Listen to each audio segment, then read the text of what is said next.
Hai semua, kembali lagi dalam segmen Podcast Pampers and Portfolio. Bersama saya, Baby Hodl.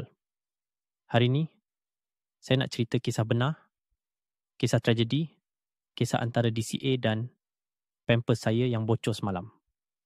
Mula-mula, Abah berdiri depan dua butang. Satu butang tulis DCA sekarang. Satu lagi tulis, beli Pampers and susu. Saya ulang, Pampers dan susu bro, benda hidup atau mati. Dia mula berpeluh, macam baru nampak CPI naik 2%. Coinbot kat sebelah pun dah bagi hint. Kalau kau bukan bapak legend, kau akan jadi bapak trauma. Tapi biasalah, abah saya, ego dia lagi besar dari market cap Solana. Dia flashback. Ingat balik wallet dia kosong. Market merah berdarah.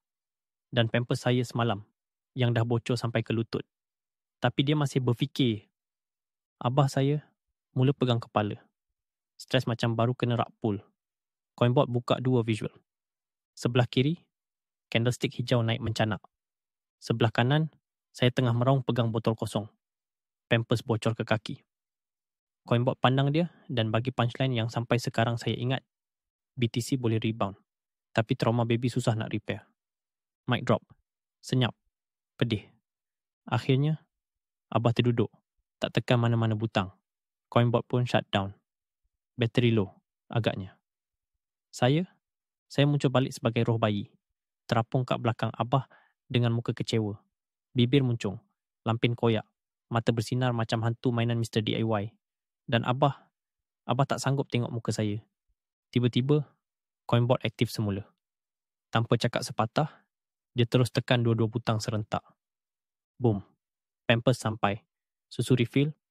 BTC pump. Semua selamat. Coinbot tenung Abah dan bagi ayat penutup. Kadang-kadang, kita kena jadi bot.